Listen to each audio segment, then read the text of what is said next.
you've been authentic about a lot of stuff. When you start seeing the era we're in now with like Epstein files coming out and all of this type of stuff, how do you perceive it all?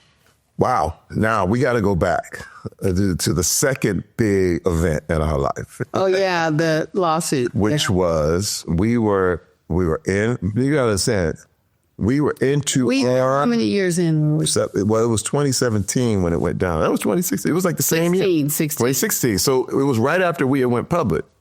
Well, I was doing movies and everything, but I went to an event and this agent molested me. Now, you got to understand, man, and I'm talking about Hollywood. This is fact. Now, you can look it up. Mm-hmm. William Morris Endeavor, this man was the head of a movie department. He had Eddie Murphy, Sly Stallone, Sandler. He was his agent.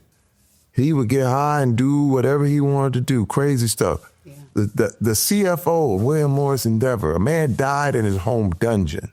Mm.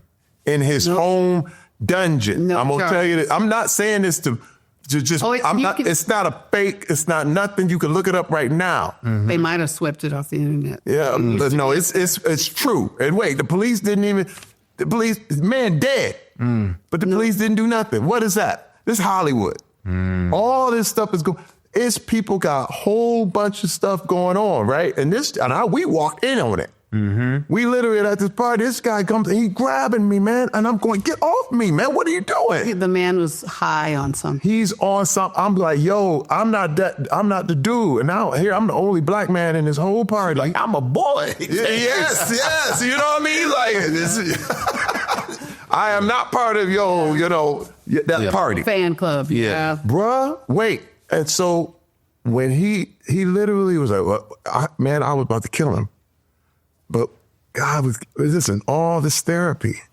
Because she had seen. See, listen, man, God was preparing us for something. Terry got in fights every year. She seen me throw people over her head, okay? We were in Old Town Pasadena, and he was fighting 3 dudes at once on a Friday night. It was hundreds of people everywhere because they. But this is what happened, and this is where we talk about Hollywood and the next thing. When this happens, I'll never forget. I just felt so emasculated, and I was like. Driving home, and she was like, I'm proud of you, Terry. I'm proud of you. I'm proud. She kept saying it. And because remember, I have the Mike Tyson story. Right. But I want to, I know we got a little bit of time, but I wanted to say this because when he called me the next day, the agent called me up, my bad. Huh? Bruh. Remember I told you? Hey, wait, if somebody tries to get your trust unconditionally, oh yeah. Hey man, oh no, my bad.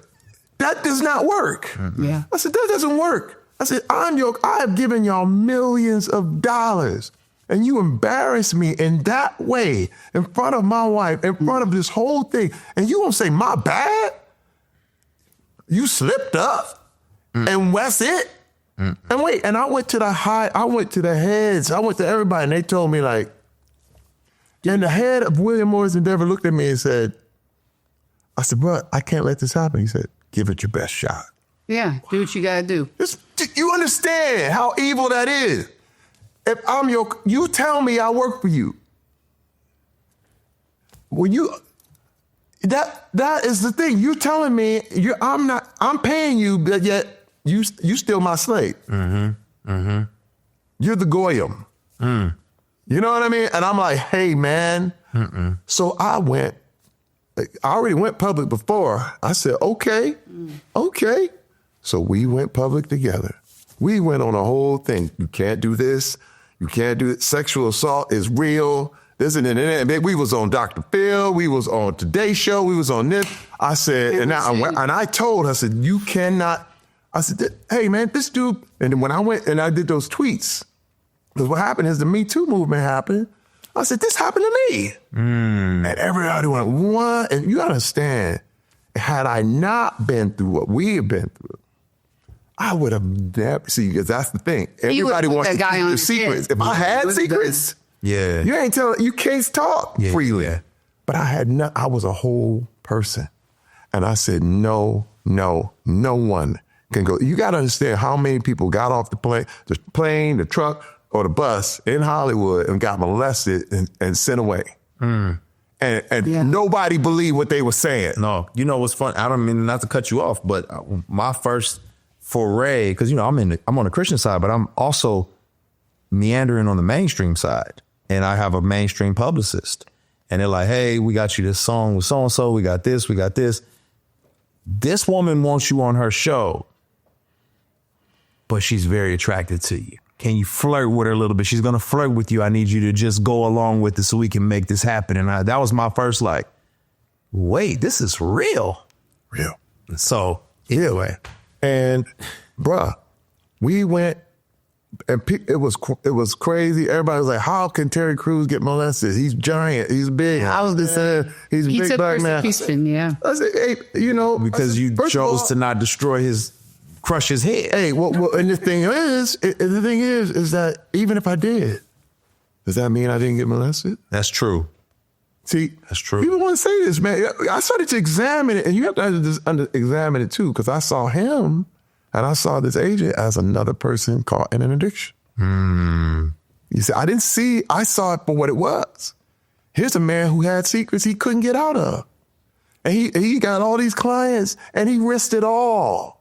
You understand what I mean? That's what the addiction does. You go, why would I risk this? And that's what people don't understand. The Epstein stuff, because what happens, it grows and grows. And you see the secrecy? And it grew. And it was under the carpet until the files got open and it stank.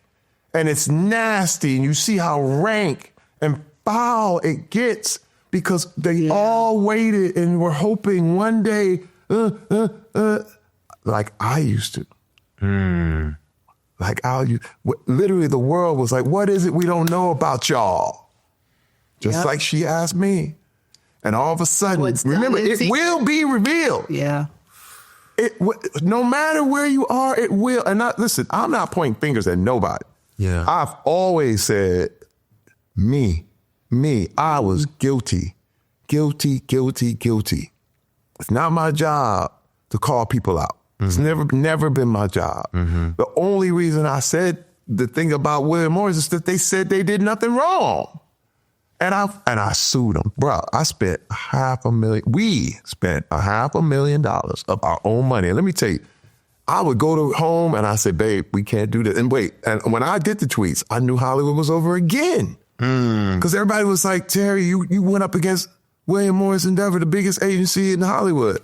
I said, I don't care. And you wouldn't believe the big names that emailed and texted and called us asking him to drop it. Yep. Big. Yeah. Big. And I was like, nope. We out. And we were tapped and we were harassed and we were gang stalked. And how long did this process take? Oh, it was a 2-year process. Wait, man, I got calls from the heads of the people. They're like, look, Terry, you don't want to do this. I was like, man, yes, I do. And don't call me again. Lose my number, bruh. Now that's why I said God is on your side. But remember, now you got to understand. I was already saying it's over. I came home to her and I said, Hollywood's done. Remember that? Yeah. We're done. Yeah. Dude, you know what happened? I got more. You got more work. I got more. God gave me more. It went bigger. People were like, this is what we're talking. He's saying it. He's been saying it. And wait, we suspected it. And let me tell you, this is what happened. And even when they tried to deny it, I was $500,000 in. I said, I'll spend $1 million to win $1. And that's what I would constantly say that I will spend $1 million just to win that $1 that they owe me. It's not about money. It wasn't about principle. This was about, we got to take a stand for all the people who couldn't. Imagine all the little girls that couldn't say nothing. All the people the men that have been molested. I ain't even talking about the women. I'm talking about the guys that have been molested and whatever, sent away. And we don't believe you.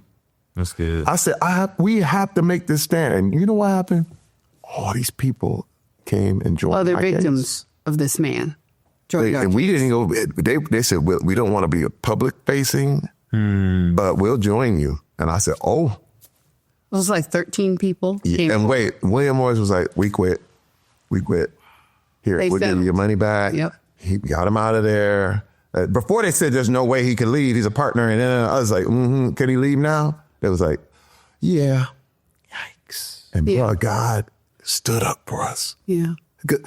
Wait, and not only did we get our money back from that, because we didn't have to go to court, but God was like, you get 100 times. You see, man, and it's so wild because by making that stand, I've had people who've given me jobs and said, dude, you know why we hired you? Because what you did. Because we know who you are. We know. Because you risked everything. But see, people don't know this. I would go to her and she was like, Terry, ain't no woman in your life ain't been through what you just been through. Molested, felt up, been told, ain't nobody gonna believe you. She said, every woman in your life. So let me tell you what to do. And we would have conferences about, all right, okay, we're gonna do this, we did Dr. Bill together, we did anything we could do together, and we did. But then it came back to, well, he came out about his stuff. Yeah. And let me tell you, we saw this for what it really was. Like God was leading us. You don't know. You don't know where God is taking you, but you gotta be willing. And I want to say that too, that in the beginning, when I'm still in the throes of, do I hang in here? Do I get out? All the things that he became were prophesied to me. The father said, he said, it will be his ministry because he will teach men how to be pure, how to be whole, how to love their wives.